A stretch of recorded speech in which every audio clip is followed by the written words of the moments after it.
Of all these civilizations of ancient times, by far the most developed and the most innovative was that of ancient Greece. The era of classical Greek culture, which spread round the Mediterranean basin from about 750 BC onwards, gave rise to a wealth of philosophical and scientific creativity.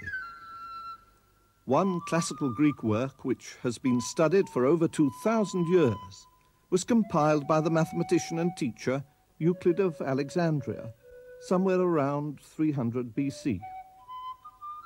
The content of this work, the Elements, represents some 3 centuries of Greek mathematical endeavor.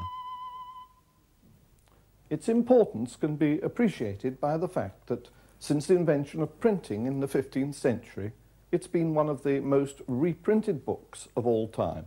Indeed, it may be second only to the Bible in the number of editions that have appeared. Here's the first printed edition, published in Venice in 1482. It's in Latin, and it's the first significant mathematical text to be printed in the West.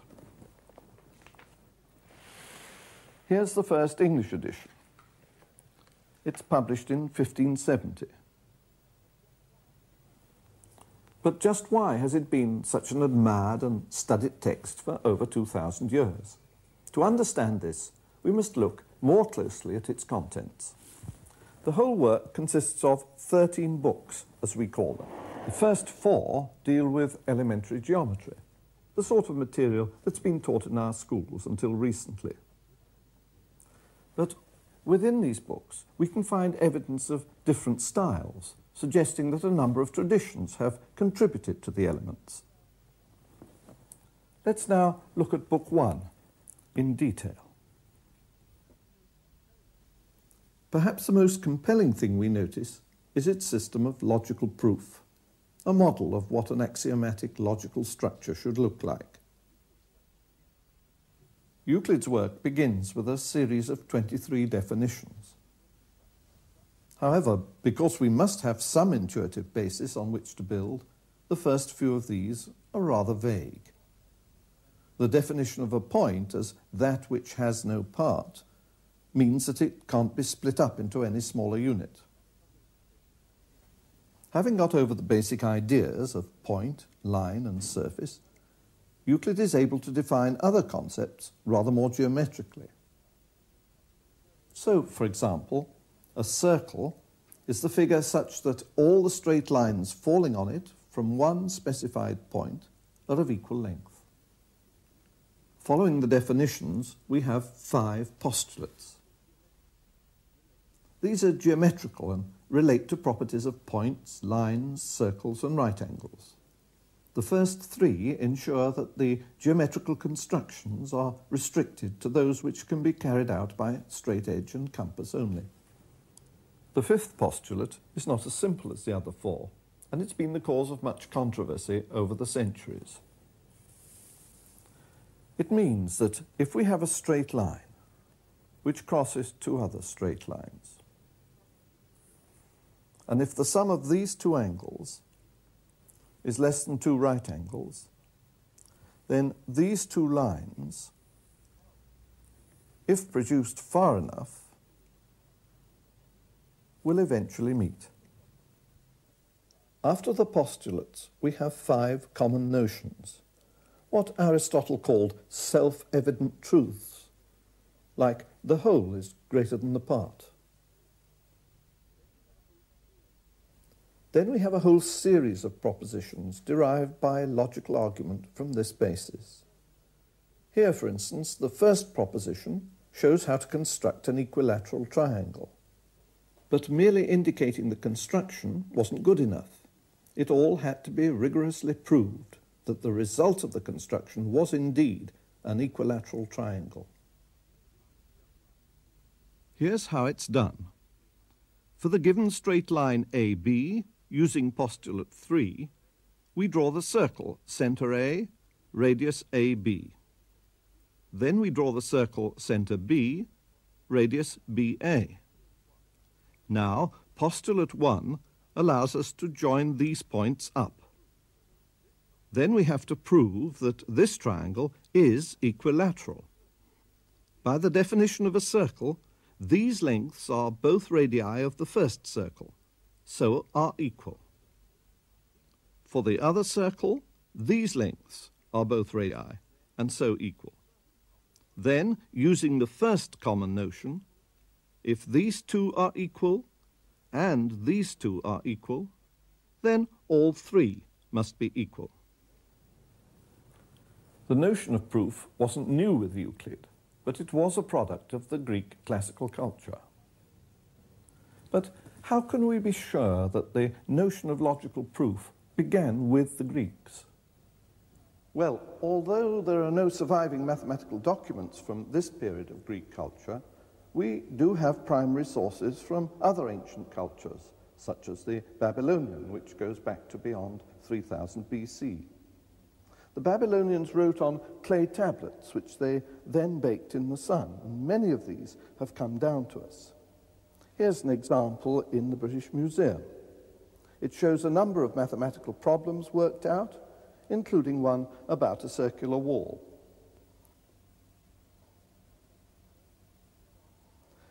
And here are astronomical tables. When you see the size of these tablets, one can imagine what wonderful eyesight the scribes must have had.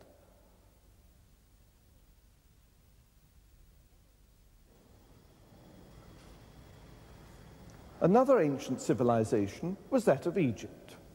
The Egyptians wrote on stone first and then on papyrus. And examples of both of these have come down to us. Here, for example, is the Rind or Armies papyrus, written in hieratic. It dates from about 1600 or so BC. Here we have a problem solved, and afterwards there are lots of other mathematical calculations. But in none of these Egyptian and Babylonian sources do we have any example of logical proof in the Greek sense, though answers to individual problems are verified. The Greek mathematician credited as the first to carry out a proof was the semi-legendary figure Thales, who is supposed to have lived around 600 BC. It is said that he travelled to Babylonia and Egypt, and from there introduced the study of geometry into Greece. One result attributed to him by the late Greek commentator Proclus is a proof that the diameter of a circle bisects the circle into two equal parts. But we're not told how Thales proved this, and we don't know if his proof would have been acceptable by rigorous Euclidean standards. Euclid's no help either. In the Elements, written some 300 years after Thales, he does not give a proof. Instead, he includes the property as part of his definition of a diameter, writing, "Such a straight line also bisects the circle." Looking at the rest of Book 1, we see it's primarily concerned with properties of lines and angles, of triangles and polygons, and eventually with the result that we know as Pythagoras' theorem, that in a right-angled triangle, the square on the hypotenuse is equal to the sum of the squares on the other two sides, and also its converse. Pythagoras lived about 550 BC, and may have been a pupil of Thales. Like Thales, it's said that he travelled to Babylonia and Egypt. He comes over as a slightly less misty figure than Thales, since there are many references to him. However, most of the stories about him and his followers may be apocryphal. Even Pythagoras' theorem shouldn't be attributed to him. It was known much earlier to both Babylonian and Egyptian calculators. Here's how Euclid proves that the square on the hypotenuse is equal to the sum of the squares on the other two sides. The proof is carried out by equating areas. By dropping this perpendicular, Euclid can show that the area of this triangle is equal to the area of this one. And so the area of this square is equal to the area of this rectangle. Similarly, the area of this square is shown to be equal to the area of this rectangle. And so the result follows. The other three books of this group continue this geometrical theme. Book 2 is concerned with measurement and with equating areas. Book 3 deals with the geometry of the circle. And Book 4 with inscribing and circumscribing polygons in and around circles. Now, the next group of books I shall take out of order. In fact, we don't know what was the original order of the books in Euclid's manuscript. But that's a point I'll come back to later. So let's take books 7 to 9 next. These books are largely arithmetical and are thought to be in the tradition of the Pythagoreans. Book 7 begins with a new set of definitions. We're now entirely concerned with what the Greeks called arithmos, the arithmetic of the positive integers, part of what we today call number theory. One of the propositions compares the ratios of whole numbers. If we have 4 numbers, these say, and if the ratio of the first to the second is the same as the ratio of the third to the fourth, then, by the proposition, the ratio of the first to the third is the same as the ratio of the second to the fourth. Books 8 and 9 continue with arithmos. Book 8 investigates the same as the ratio of the second to the fourth. Books 8 and 9 continue with arithmos. Book 8 investigates rational roots, whilst Book 9 deals with odd and even numbers, primes, and so on. But now let's get back to books 5 and 6. The origin of these books is much later than that of Book 7. Most of it is attributed to Eudoxus of Cnidus. Eudoxus flourished some 50 years before Euclid compiled the Elements.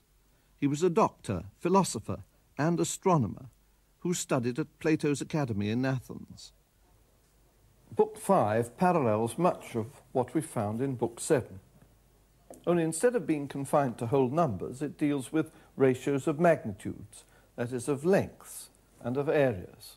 And many of the results in Book 7 appear here also, but in a different guise.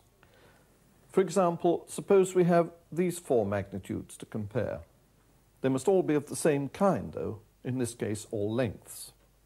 Well, the proposition says that if AB is to AC as DE is to DF, then AB is to DE as AC is to DF. In Book 6, these ideas are extended to areas of geometrical figures. Now we come to the last 4 books. Book 10 is related to Book 13, the last book. So let's look at books 11 and 12 next. Book 11 deals with solid 3-dimensional geometry, and it starts with 28 new definitions. For example, here's the definition of a pyramid as a solid figure contained by planes. And here Euclid makes comparisons between the volumes of different shaped figures with straight edges. Book 12 extends this to the comparison of areas and volumes of curved figures, such as circles, cones, and cylinders. Proposition 2 in this book is attributed to an earlier mathematician, Hippocrates of Chios. Hippocrates lived about 450 BC and is said to have been the first mathematician to have written a work in the style of the elements. What Hippocrates said concerns the ratio of areas of two circles. He stated that the ratio of the areas of these circles equals the ratio of the areas of the squares on their diameters. The proof in the elements, however, is not due to Hippocrates, but to Eudoxus, and uses the method of reductio ad absurdum. It has the following form. We assume first that one ratio is less than the other, and then show that this leads to a contradiction. Then we assume the inequality the other way round, and show this leads to a contradiction also. Having thus exhausted these two possibilities, there's only one conclusion left. The ratios must be equal. Now let's turn to the details of the proof. What sort of contradiction does this first inequality lead to? For convenience, we'll call the ratio of the areas of the squares k. So first, we're assuming the ratio of the areas of the circles is less than k. This is equivalent to saying that the ratio of the area of the large circle to the area of some polygon inscribed in the small circle is equal to k. Now we put to use the ability to construct regular polygons inscribed in circles. We construct a square inside this circle, and then add isosceles triangles on each side so as to construct a regular octagon. Successively doubling the number of sides means that we can construct a regular polygon whose area is as close to the area of the circle as we please. In particular, we can construct a regular polygon in this circle whose area is greater than our first polygon. Now, in Proposition 1 of Book 12, it's been proved that the ratio of areas of similar polygons inscribed in two circles is equal to the ratio of the areas of the squares on their diameters. So we now construct in this larger circle a regular polygon similar to that in the small circle. By Proposition 1, the ratio of these two regular polygons must be k. So we now have two ratios both equal to k. But the area A is greater than the area B. Yet the area C is less than the area D. And this is clearly impossible. So our original assumption must be wrong. The ratio of the areas of the circles cannot be less than the ratio of the areas of the squares on their diameters. A similar argument, first inscribing a polygon in the larger circle, shows that the ratio of the areas of the circles cannot be greater than the ratio of the squares either. Having exhausted these two possibilities, we're left with the only possible conclusion. The ratios must be equal. This remarkable type of proof enabled Eudoxus to prove similar theorems on the relationships of plane and solid figures with curved boundaries in the rest of Book 12. So we're left just with Books 10 and 13. These are thought to include the work of Theaetetus, a young friend of Plato's. We know about him from Plato's dialogue of that name. Book 10 is a long and often difficult work. It deals with commensurable and incommensurable magnitudes, and it provides the groundwork for Book 13, in which Euclid introduces constructions for the so-called 5 Platonic solids.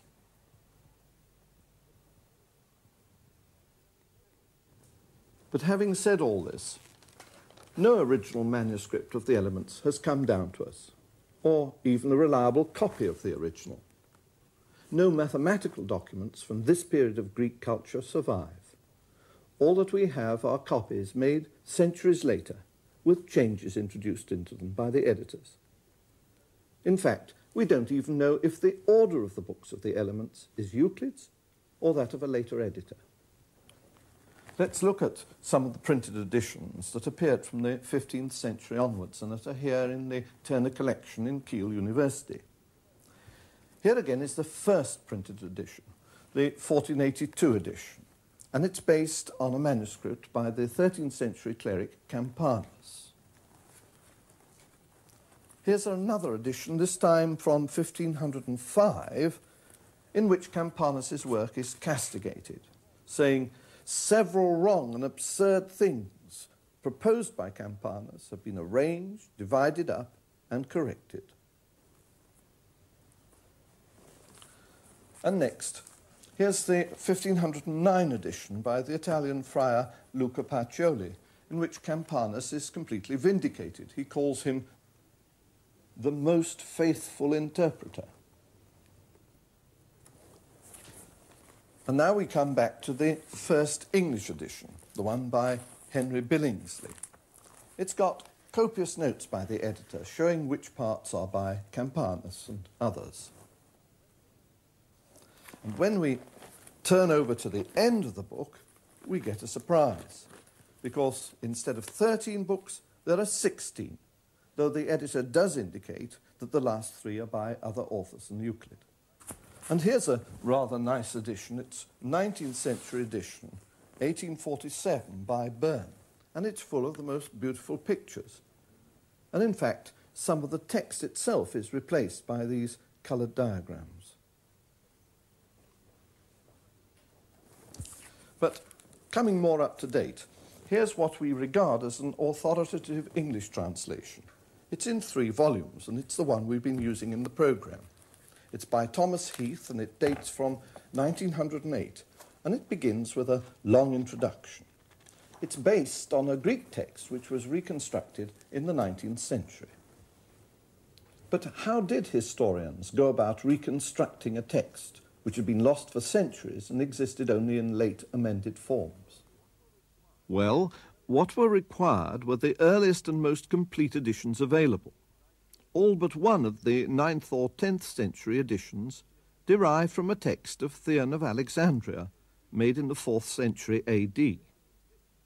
But Theon admits that he introduced changes and additions to the text. So these alterations have to be identified. This is just what the French classicist François Peyrat was able to do, in part, at the beginning of the 19th century, when he discovered a 10th century manuscript originating from the Vatican Library, which he deduced was independent of Theon's text. In the late 19th century, the Danish classicist Johann Ludwig Heiberg took up this, using Peyrat's manuscript and a number of others.